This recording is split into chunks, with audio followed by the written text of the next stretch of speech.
Madu está com a Júlia. Beleza. Bianca, Nicole, Júlia, Emanuele, Madu, boa noite.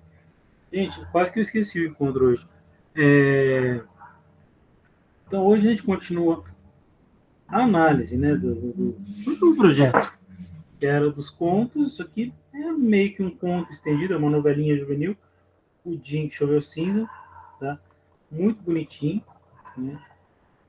Foi publicado a primeira vez, essa aqui é a primeira edição de 1998, e vai ter a ver com a história de Londrina, a história do Brasil também. Então, só contextualizar para vocês o que aconteceu, né, na década de 50.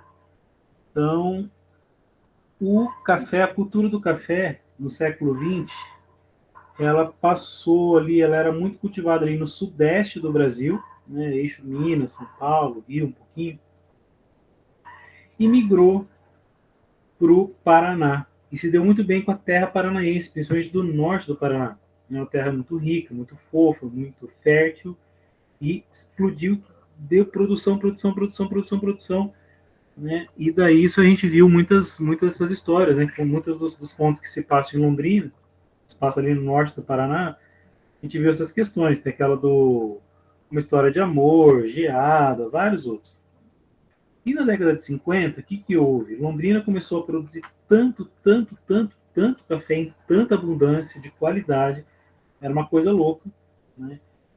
E começou a ter demanda demais, oferta demais, na verdade, né? Começou a ter muita oferta de café, o preço despencou, os preços despencaram, porque exportava café, vendia no mercado interno, estocava e mesmo assim não vencia. Era café demais, era muito café.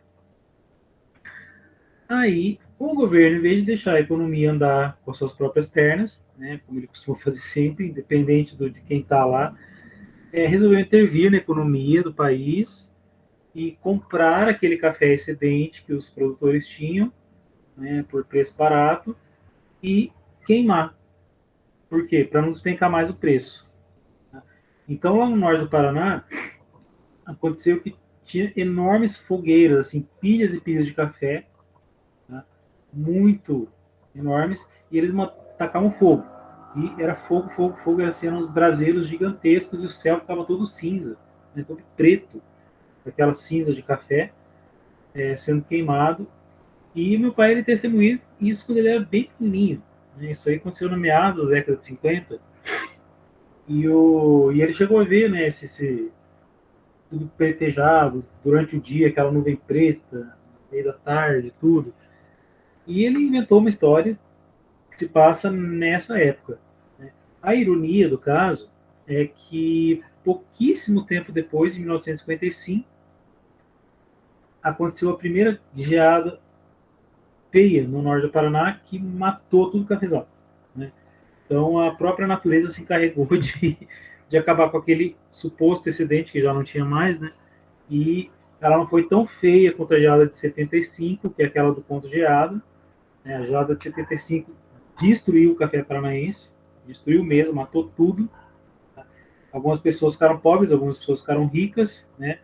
Isso está naquele ponto geada. Então quem ficou rico foi quem tinha estocado um pouquinho de café, o preço triplicou, quadruplicou, começou a valer assim muito mais, porque daí a reserva, né, acabou, então a oferta diminuiu muito e gente que estava plantando, que estava ainda na lida de plantar, acabou meio que empobrecendo.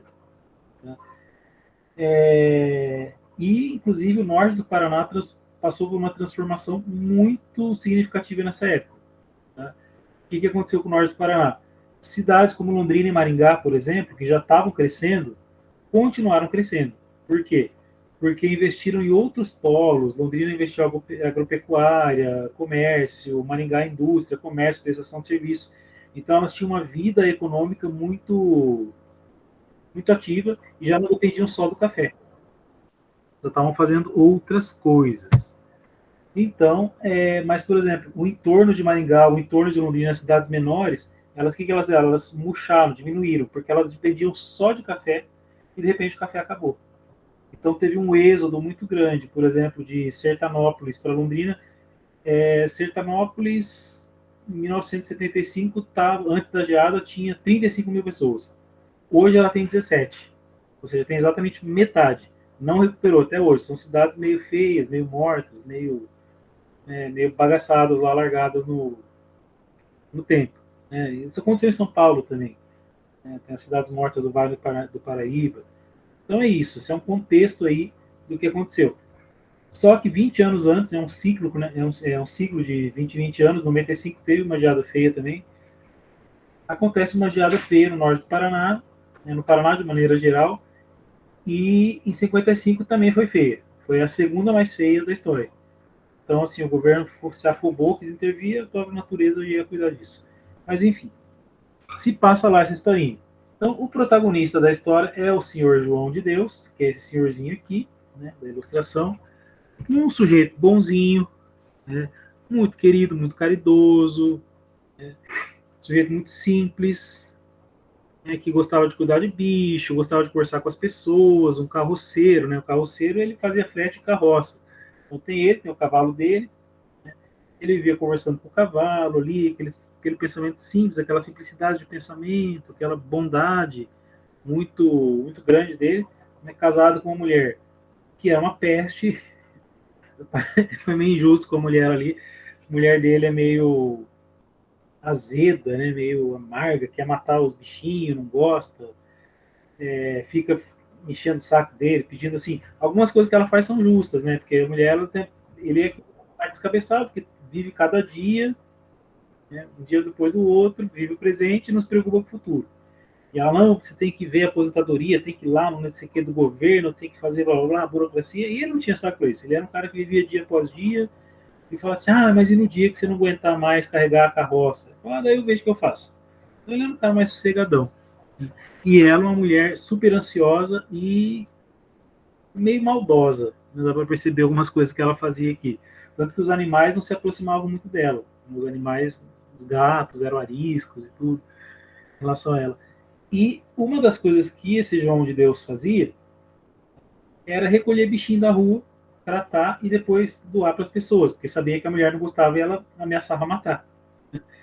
Então ele recolhia, bichinho doente, tratava, cuidava, dava alimento, o bichinho ficava bonito, ele levava junto na carroça e alguém acabava levando. E neste momento, neste dia que ele chega mais cedo em casa, a mulher já vai arrebentar com ele, já vai encher o saco dele, tinha tal da cachorrinha, ela não tem nome, ela chama cachorrinha. E o narrador explica, ele não dava nome para os bichinhos para não se apegar. Então, vai lá. Então ele chega, vai escovar o cavalo, a mulher enchendo o saco, arranhetando, e fala assim, se livra dessa cachorra, senão vou matar ela. E ele fala que realmente ela era capaz de matar mesmo. Então, naquele mesmo dia, ele já sai de noite, já sai assim no fim de tarde, tardezinha, e vai procurar alguém para ficar com a cachorrinha. Era uma cachorra filhote, miudinha, magra, e ele sai para buscar. Então ele vai andando com muito pacientemente, né, procurando o que ele podia fazer. Ele, inclusive, essa simplicidade de pensamento dele, não entendia essa coisa de como é que funciona a economia, né? Ele falou, dá café pro povo, larga aí, quem quiser pega. Tadinho. Ele era bondoso, assim, ele não tinha malícia nenhuma, esse João de Deus. E meu pai deu esse nome antes daquele desgraçado lá surgir na mídia, né? O médico estuprador. Tudo bem. Aí, ele vai ser essa novelinha vai ser uma jornada dele buscando alguém que queira ficar com a cadelinha. Para hoje, eu separei essa apresentação dele, né? Sua chacrinha lá, produzindo tudo. E olha que bonito, né? Deixa eu ver. Tem um trecho aqui, antes de eu falar do primeiro episódio aqui, ó. E isso aqui é bem uma chácara no norte do Paraná, com aquela terra fértil que dá de tudo. Ali estava um chuchuzinho cobrindo a cerca, trepando pelos esteios da caixa d'água, cheio de chuchus, alguns até cabeludos de tão passados. Fartura de fruta apodrecendo no pé.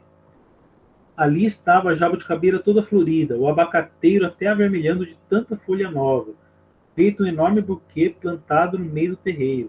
Lá o pomar entre a casa era uma chácara pequenininha, tá? Era um terreno pequenininho.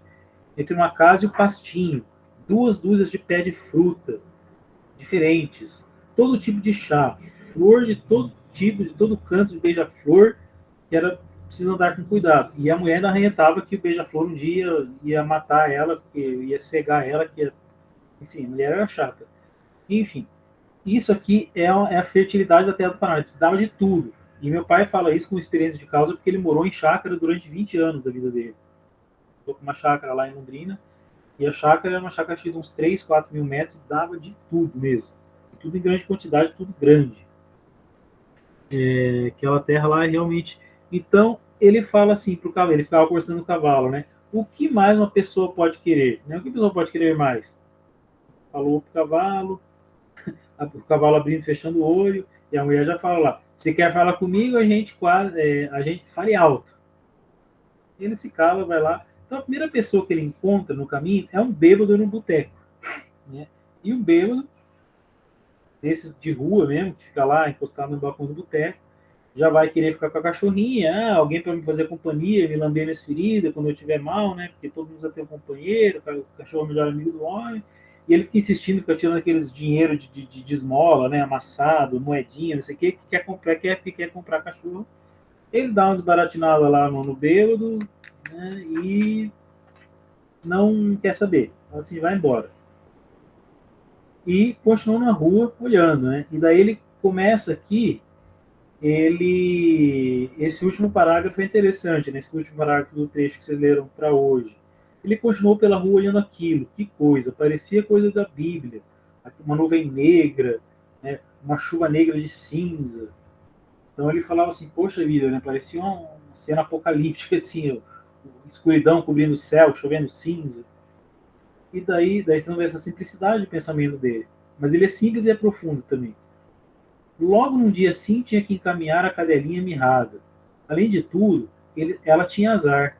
A mulher já tinha envenenado uma gata prenha, reclamava até de beija-flor. E com tanto beija-flor voando na chácara, algum podia um dia lhe furar o olho. Então a mulher era muito chata. Aí esses últimos termina com esses questionamentos dele, né? Como podia alguém pensar uma coisa assim? Que mulher era aquela com que ele vivia? Vivia fazia muitas décadas, né? Eles já estavam idosos. As pessoas mudavam tanto com o tempo que viravam outras? Ou será que ele que começou a perceber que a maldade dela depois de muito tempo, né? Seria pecado gostar mais de bicho que de gente? E termina com esse questionamento. Isso aqui é muito complicado, gente, porque quando a gente se afeiçoa mais aos animais do que às pessoas, a gente vai tender a ter mais amor pelos animais do que pelas pessoas, do que pelo ser humano. E esse amor que se sente em exagero pelos bichos, eu falo isso com alguém, né, o dono do lobo e tudo, do Chito está internado, é perigoso, porque quando você passa a valorizar mais, porque assim, amar é uma coisa, amar é diferente de gostar, tá? No sentido assim até mais cristão. Então você deve, né, com o dever aqui falando como cristão, amar todo mundo, mesmo aquele que você detesta, que você odeia. Ah, mas como é que eu faço para amar essa pessoa? Desejo bem para ela, reza por ela, enfim. Mas assim, quando você começa a amar demais bichos e coisas, você está idolatrando já, é meio, né? E daí a gente tem essa ideia de os animais são puros e tudo, mas é que eles são outra categoria de ser. Né? Eles realmente não têm maldade, não têm consciência de bem e do mal e tudo. Só que se a gente começa a enxergar os animais acima da gente, a gente está invertendo a ordem das coisas. Tá? E daí isso é perigoso, porque a gente meio que vira idólatra dos animais. Tá? Mas é um questionamento interessante. Ele pergunta se é pecado, né? Ele tem aquele medo. Se é pecado gostar mais de bicho do que de gente. Só que assim, gostar é uma coisa, amar é outra. Tá? Então, assim, é complicado. Tá? E ele deixa essa questão como complexa mesmo. Não algo resolvido, que você tenha a resposta sim ou não. Tá? Mas, assim, não é uma questão de poder ou não poder, tá? É uma questão aí, uma discussão filosófica e até teológica, dependendo da questão, sobre o valor que você dá para o ser humano, né? Que foi criado, vamos dizer assim, que daí você vai ter que ter uma visão cristã, a imagem de Deus, ainda que esteja corrompido, e você ter um amor exagerado pelas criaturas que estão abaixo, né, na escala da criação, e daí vira idolatria, mas isso aí já é uma discussão teológica, tá? Mas é interessante, ele fica questionando várias coisas, então dá para ver que é um sujeito simples, bondoso, e que não quer o mal de ninguém, nem de nenhuma pessoa, nem de nenhuma criatura, não quer o mal nem, por exemplo, das pessoas ruins que ele vai encontrar várias pelo caminho, tá? Mas ele simplesmente não quer deixar a cachorra com um bêbado, né? Ele fala assim, imagina, deixar com um bêbado de boteco, onde já se viu, ele vai dormir na rua, a cachorrinha pode ser atropelada, enfim. Então, assim, ele está preocupado com o cachorrinho, mas ele não quer o mal para aquela pessoa, né? É isso que é amar também. Amar é você... Entre meu gato e o estranho, quem eu salvaria? O estranho. Tá? Por quê? Por essa questão de eu ter uma consciência de que eu amo muito meu gato, tá? Mas ele é um animalzinho. Tá? Um estranho é um ser humano. E se eu estivesse de frente para essa situação, a minha obrigação, como cristão no caso, seria salvar outro ser humano, porque a valorização da vida humana vem em primeiro lugar. Tá? Então, nesse caso, é difícil a gente responder isso, mas hoje eu já respondi antes, muitos anos atrás, que eu salvaria o cachorro, tá, não sei o quê, mas apesar de todo o amor, de todo o carinho que eu tenho pelo Logan, eu salvaria a pessoa. Tá? É complicado, mas é isso que eu faria. Tá? Bom, gente, a leitura para hoje era pequenininha, né? Essa novela a gente vai ler provavelmente uns 3 encontros, depois tem um outro conto para a gente ler, que é meio longuinho também, mas que é outra pegada, que é o Água Luminosa.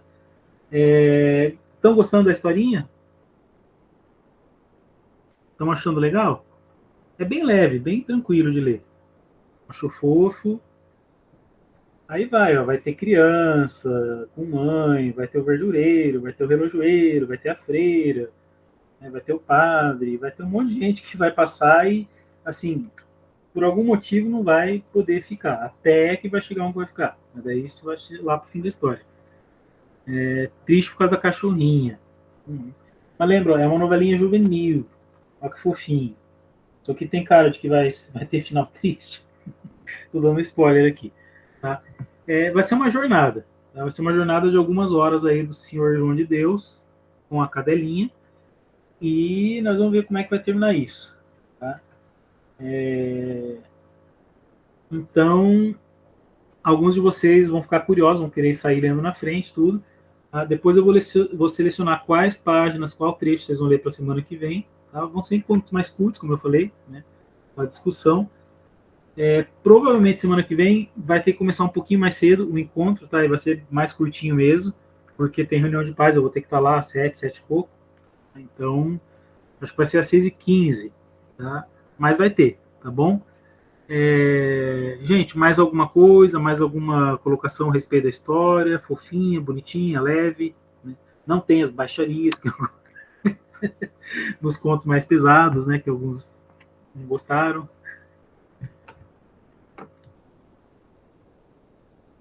Certinho, gostou bastante. Então, beleza, gente.